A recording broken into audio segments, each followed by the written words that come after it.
I picked up a second job to cover the costs of my sister's dream wedding, but she insulted me, calling me an ugly old woman. Who would marry old-looking woman like you?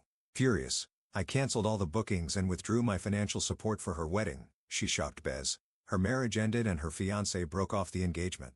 I'm Amy, and I'm 10 years older than my little sister, Kathleen. From the moment she was born, our parents made it clear she was special. Look at those beautiful green eyes, they would say. Have you ever seen such perfect golden curls? Meanwhile, I stood in the background with my plain brown hair and ordinary face, watching them admire her. Don't get me wrong, I loved my sister. How could I not? She was tiny, perfect, and always needed care. Since our parents worked long hours, guess who became her second mother? That's right, me. Amy, honey, Mom would say, can you help Kathleen with her homework? You're so good at math. Or, Amy, dear, would you mind picking up your sister from school? We're both stuck at work. I remember one evening when I was 15 and Kathleen was 6. I was helping her with her reading while trying to finish my own pile of homework. I don't want to read anymore, Kathleen whined, pushing the book away. It's boring. Come on, Kathleen, I said, pulling the book back. Just 3 more pages, then we can play your favorite game. She pouted but picked up the book again. You're no fun, Amy. Shirley's big sister takes her to the park every day after school. Well, Shirley's big sister doesn't have to work at the library after school, I replied. It hurt a little, but it was the truth. I was already balancing school, housework, and a part-time job at the library to help our family with money. That was our life, Kathleen being Kathleen and me being whatever everyone needed me to be. By the time I was 17, I had 3 jobs, working at a cafe in the morning, the library after school, and doing online data entry at night. Also, we could afford Kathleen's dance classes, private tutoring, and the beautiful clothes that made her the most popular girl at school. I kept telling myself things would get better, that one day, Kathleen would understand and appreciate everything I did for her, that maybe, just maybe, our parents would finally look at me with the same pride they had when they talked about her. But looking back, I realize I was just telling myself what I needed to hear to keep going. When it was time to apply for college, I knew my choices were limited. Not because of my grades, they were actually pretty good even with 3 jobs. I had even earned several scholarships to universities in other states. You got accepted to Mountain View? Mom asked when the letter arrived. Her eyes widened for a moment, but then she frowned. But, honey, who will help Kathleen with her college prep? And you know we can't afford that kind of tuition. I remember standing in the kitchen, holding my acceptance letter, watching as Mom's attention drifted to Kathleen's latest art project on the fridge. I didn't even mention that I had been offered a partial scholarship. What was the point?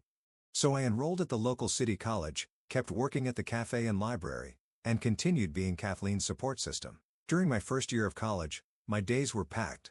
I rushed from morning classes to work, then home to help Kathleen with her homework. Some nights, I was up until 3 a.m. finishing my own assignments, only to wake up at 6 a.m. for my cafe shift. After graduation, I got a decent job at an accounting firm and finally moved into my own apartment. It wasn't much, a small 1-bedroom with bad plumbing, but it was mine. I thought maybe now things would change. Maybe now, I could finally focus on my own life. Then, the phone call came about Kathleen's graduation dress. Honey, Mom said in that familiar pleading voice, you know how important this is to your sister. She needs to look perfect for her graduation. I let out a bitter laugh, remembering my own graduation dress, a $40 clearance rack find. It ended up being the same dress another girl, Carolyn Jones, wore. I had spent the whole night avoiding being in the same photos as her. How much does she want for the dress? I asked, already reaching for my credit card. Well, she found this gorgeous designer one. It's only $1,000. I almost choked on my coffee. $1,000? That was nearly a month's rent, but I still heard myself saying, okay, Mom, I'll transfer the money. Then came the real shock. Kathleen had been accepted to Woodlands University, one of the most expensive private colleges in the state. And somehow, our parents had saved up a large amount of money for her tuition. We've been saving since she was born, Dad said proudly at dinner. Our little girl deserves the best education possible. I sat there, my fork frozen halfway to my mouth, thinking about all the student loans I was still paying off, all the scholarships I had to turn down, all the years I worked multiple jobs just to afford my public college tuition. And all that time, they had been saving for Kathleen's education. But it didn't stop there. A few weeks after Kathleen started at Woodlands, the requests began. Amy, sweetie, Mom called one evening. Kathleen needs help with her apartment rent, just until she gets settled. Then it was textbooks.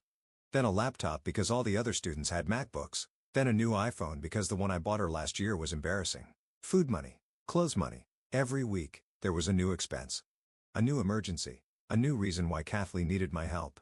And through it all, she never once said thank you, never once admitted the sacrifices I was making.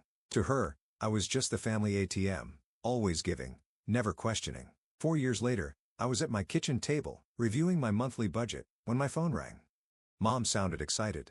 "Amy, you need to come over right now. Kathleen has big news." When I got to my parents' house, I found Kathleen practically bouncing with excitement, flashing a giant diamond ring. "I'm getting married," she squealed. "And I'm leaving college." The room went silent. "You're what?" I finally asked. "Oh, don't look so shocked," Kathleen said, rolling her eyes. "College is boring anyway. Henry makes great money, and we're going to have the most amazing wedding." I felt like I was underwater. All those years of work. All that money. My money just gone. I looked at my parents, waiting for them to say something. Anything. But they just sat there, smiling at Kathleen like she had just announced she cured cancer. "What about your degree?" I asked. "We all invested so much in." "Oh my God, Amy. You're such a buzzkill," Kathleen interrupted. "This is why you're still single. You're always so serious and boring." Then, she started talking about her dream wedding, one that would outshine all her friends' weddings. The venue, the flowers, the dress, everything had to be perfect. Which, of course, meant expensive. Then came the real blow. "Honey," Dad said, clearing his throat, "we took out a loan, but it's not quite enough. And since you're part of the family, we need you to contribute," Mom added. "It's your sister's special day, after all." I felt like I was outside of my own body as I heard myself ask, "How much?" $30,000 should cover your share," Kathleen said casually. Like, she was asking for $6 for coffee. I don't know why I said yes. Maybe it was just a habit. Maybe it was the way Mom's eyes filled with tears. Maybe saying yes was just easier than arguing. But I agreed, and the money left my account the next day. But they weren't done. "Actually, sweetie," Mom said at our next family dinner, "we were thinking, maybe you could take out a loan too? Just a small one to help with the extra expenses." For the first time in my life, something inside me snapped. "No," I said firmly. "Absolutely not. I'm saving for a house. I need to think about my own future too." Kathleen's perfect face twisted into an ugly scowl. "Since when did you become so selfish?" My hand shook under the table, but I stood my ground. "I already gave you $30,000, Kathleen. That's my limit." The silence that followed was painful. Then, Mom spoke in that fake sweet tone I knew so well. "Well, if you won't help financially anymore, the least you can do is help with the wedding plans." I nodded, already feeling the weight of responsibility pressing down on me again. But something had changed. For the first time ever, I had said no to them. It was a small win, but it felt huge. The next few weeks were a nightmare. My phone buzzed constantly with messages from Kathleen, each one demanding more money for something urgent. "Amy, I found the perfect flowers. They're only $4,000. I need the money by tomorrow, or they'll give them to another bride. OMG, this band is amazing. They played at Maria's wedding, and I have to have them. They're asking for $6,000. Can you send it tonight? The venue I want is available, but we need a deposit today. It's just $95,000. You'll handle it, right?" I took a second job as a virtual assistant, working nights and weekends. My days blurred together. Spreadsheets at my accounting job, wedding planning on my lunch breaks if I even got one, then more hours in front of the computer at night. One day, my coworker Carolyn stopped me in the break room. "Amy, are you okay? You look different." I caught my reflection in the window and barely recognized myself. Dark circles under my eyes. Clothes hanging loose from weight I didn't even notice I had lost. Hair pulled back in a messy ponytail. I couldn't remember the last time I had gotten a haircut. "I'm fine," I said automatically. "Just busy with my sister's wedding." That night, I crawled into bed at 2 a.m., my eyes burning from staring at screens all day. Just as I was about to fall asleep, my phone lit up with another message from Kathleen. "Just found the most amazing ice sculpture for the reception. Only $3,500. Need the money by morning, or they'll sell it to someone else." I turned off my phone and pressed my face into my pillow, trying not to cry. I was exhausted. I had already paid for the venue, the catering, the flowers, and the band. How much more could they possibly want? The answer came a week later, when Mom called. "Honey, we need to have an important family talk. Can you come over tonight?" After work, I dragged myself to their house, dreading what they could possibly want now. My savings were gone. My credit card was maxed out. The only thing keeping me going was the thought that this nightmare would be over soon. When I walked in, I found Kathleen lounging on the couch, surrounded by travel magazines. Mom and Dad sat nearby, flipping through a fancy catalog with her. "Oh, this resort is perfect," Kathleen squealed, pointing to a page. Look at those overwater bungalows, and they have private butlers for every suite. I froze in the doorway, watching as she flipped through what looked like a luxury vacation brochure. My stomach tightened. I already knew what was coming. "Why am I here?" I asked, my voice barely steady. "What do you need from me this time?" Kathleen looked up with that fake sweet smile I had grown to hate. "Oh, we're just picking out your wedding gift to us." I blinked. "My what?" "Your wedding gift," she repeated slowly, like I was too stupid to understand. "I decided you're going to pay for our honeymoon in the Hawaii." The room started spinning. I grabbed the doorframe to keep myself steady. "Are you kidding me?" I managed to say, "after everything I've already paid for?" "Oh come on, Amy," Mom said, rolling her eyes. "Don't be dramatic." "Dramatic? Dramatic?" My voice cracked. "I have spent every penny I have on this wedding." "Well, it's not like you have anything else to spend it on," Kathleen said with a shrug. "And it's only $35,000, something inside me snapped. 32 years of being the good daughter, the responsible sister, the family ATM, it all came crashing down. "Only $35,000, I screamed. "Only? Do you have any idea what I've gone through for your ridiculous wedding? Any idea at all?" "Amy, lower your voice," Dad warned. "No, I will not lower my voice. I'm done. I'm absolutely done with all of this." I was shaking now, years of anger and resentment bubbling to the surface. "You're nothing but a spoiled, selfish brat, Kathleen, and I'm done dealing with your endless demands. I have my own life to think about," I said firmly. Kathleen's face twisted with anger. "Your own life? What life? You're 32, Amy, an old maid. Have you looked in the mirror lately? No wonder you're single. You look terrible. What normal man would want you?" Her words hit like punches, but I didn't back down. "I look terrible because I've been working 3 jobs, 7 days a week, to pay for your wedding," I shot back. "I haven't had a full night's sleep in months because of your constant demands. You're just jealous." Kathleen spat. "Jealous because I'm getting married and you'll die alone. Jealous because I'm beautiful and successful and you're just you." That was it. The dam broke. "Successful?" I laughed bitterly. "You dropped out of the college I helped pay for.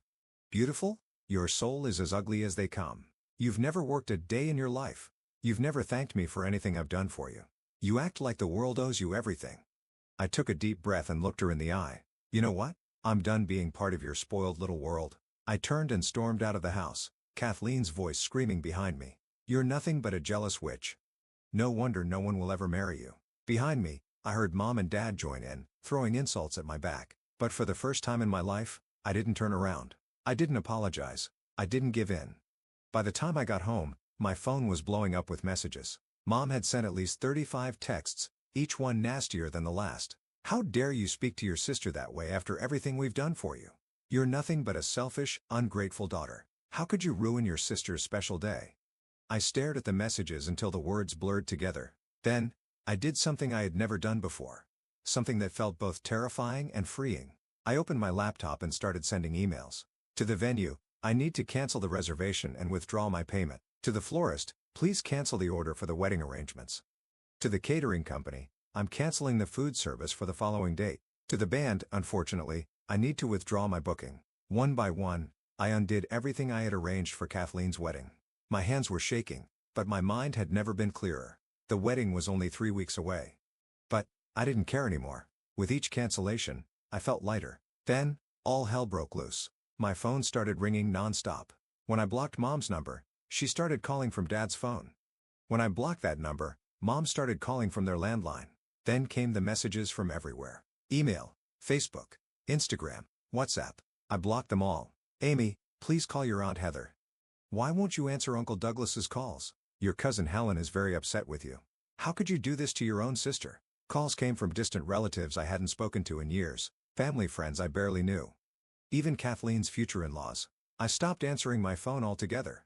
Then, they started showing up in person. One night, I was trying to sleep when I heard shouting outside my window, "Amy, get down here right now." Mom's voice was sharp and angry. "You better fix this, you selfish witch." That was Kathleen. They stood outside for hours, switching between yelling and fake sobbing. I turned up my TV to block them out. The next morning, I went to Noah, our building's concierge. "Please don't let them in," I said quietly. "I don't care what they say. They're not welcome here." Noah, who had seen their behavior the night before, nodded with sympathy. "Don't worry, Miss Robertson. I'll take care of it." A week later, my friend Julie called. "Have you heard what happened?" she asked carefully. "What?" Your parents had to take out another emergency loan to cover everything you canceled. None of the vendors would do it on such short notice, without extra charges. They ended up paying double for everything. I sat in silence, letting that sink in. Part of me felt guilty, the part of me that had been trained since childhood to fix things, to make everything okay for everyone else. But a stronger part of me, the part that had finally learned to say no, knew I had done the right thing. A month later, I was scrolling through Instagram when I saw them, Kathleen's wedding photos. I hadn't meant to look, but a mutual friend had liked them, so there they were. The lavish wedding my sister had planned had turned into something very different. Instead of a 7-star hotel, they had used our parents' backyard. Instead of the $4,000 flower arrangements, they had simple grocery store bouquets. The expensive band was gone, replaced by a laptop and speakers on a folding table. Kathleen still wore her dream dress and looked as beautiful as ever, but something was off. Her smile looked forced, her eyes were tight with disappointment. And no honeymoon photos ever followed. The Hawaii dream had died along with the rest of her grand plans. I closed Instagram and went back to my life. For the first time in years, I was focusing on myself, sleeping normal hours, eating real meals, even looking like me again. Then, 4 months after the wedding, my phone rang. It was Dad. "Amy," he said, his voice tired. Older somehow. "We need to talk. Can you come over?" Something in his tone made me say yes. When I arrived at my parents' house, something felt different. Mom and Dad sat on the couch, looking defeated. Dad spoke first. "Kathleen is getting a divorce." The words hung in the air like smoke. I waited. "She and Henry." Mom's voice cracked. "They've been fighting since the wedding. He keeps complaining about how cheap everything was, how embarrassing it was that they couldn't even afford a proper band. And, he's furious about the canceled honeymoon." Dad sighed, staring at his hands. "The thing is, we took out 3 loans for that wedding. Even the smaller version was expensive. We're in pretty deep, Amy." I already knew what was coming. "We were hoping," Mom began. "No," I said quietly but firmly. "But Amy, we're parents. And I'm your daughter," I interrupted. "The one you never saved money for. The one who worked 3 jobs to put herself through college. The one who emptied her savings account for a wedding that should never have happened in the first place." They sat in stunned silence. Dad finally spoke, choosing his words carefully. "We realize now that we were partially wrong. The way we treated you." I stood up, smoothing my skirt. "Partially wrong? You've been wrong about everything. About me. About Kathleen. About money. About life. Maybe one day, you'll really see how wrong you were. But, until then..." I grabbed my keys. "Good luck with those loans." As I drove away, I glanced in the rearview mirror. I saw my parents standing in the doorway, looking lost and small. For the first time, I didn't turn back. Life has a funny way of showing you who people really are. 7 months after Kathleen's divorce, I was having coffee with Julie when she hesitated, stirring her latte a little too much. "Have you heard about Kathleen?" she asked carefully. I shook my head. After that long talk with my parents, I had kept my distance. I was focused on rebuilding my life. "She moved back in with your parents," Julie continued. "She's not working. Says she's too traumatized by the divorce to hold a job." She paused, lowering her voice. "But she's been dating. A lot. A new guy every week, from what I hear." "And my parents?" I asked, already knowing the answer. Julie sighed. "They're supporting her completely. Paying for everything. Her car, her clothes, her nights out. Even after those wedding loans." I wasn't surprised. Some things never change. Weeks turned into months. I quit my second job, finally able to focus on my career. I started taking care of myself. I joined a yoga class, got regular haircuts, bought clothes that weren't just for work. People started telling me I looked different. Then came the call. I never expected the call. It was Mom. Her voice sounded small, almost like a stranger's. "Amy, I need to tell you something. I owe you an apology." I sat down, bracing myself. "It's Kathleen. She met someone. A wealthy businessman." Mom's voice cracked. "She left with him yesterday. We don't know where." She paused. "But before she left, she maxed out all our credit cards. Every single one." Silence filled the space between us. "Mom," I started, but she cut me off. "No, please. Let me finish. Your father and I were in terrible debt now, but we're not calling to ask for money. We'll figure it out ourselves. We should have done that a long time ago." She took a shaky breath. "I just wanted to say, I'm sorry for everything." It wasn't a perfect apology. It didn't erase years of favoritism and manipulation, but it was something. These days, I don't know where Kathleen is. Sometimes, I see glimpses of her on social media, a tagged photo here, a location check-in there. But she's like a ghost, drifting from place to place, person to person. My parents and I exchanged short messages on holidays. Merry Christmas. Happy birthday. Happy New Year. It's distant. Surface level. But for now, it's all I can handle. Here's the thing about breaking free from toxic patterns. Life has a way of filling the empty spaces with something better. 4 months ago, I met Jeremy at a coffee shop inside a bookstore. He was reading my favorite novel, and we started talking. He's kind, successful in his own way, but most importantly, he sees me. Really sees me. Last night, I was cleaning out old boxes when I found a photo of Kathleen and me as kids. She was 6, I was 13. We were both smiling at the camera, unaware of everything that was ahead. For a moment, I thought about keeping it. Instead, I put it back in the box. Some memories are better left in the past. Now, as I sit in my favorite coffee shop, Jeremy across from me, working on his laptop, occasionally glancing up to smile at me, I realize something. Sometimes, a happy ending isn't about getting everything you thought you wanted. Sometimes, it's about finally letting go of what was holding you back all along.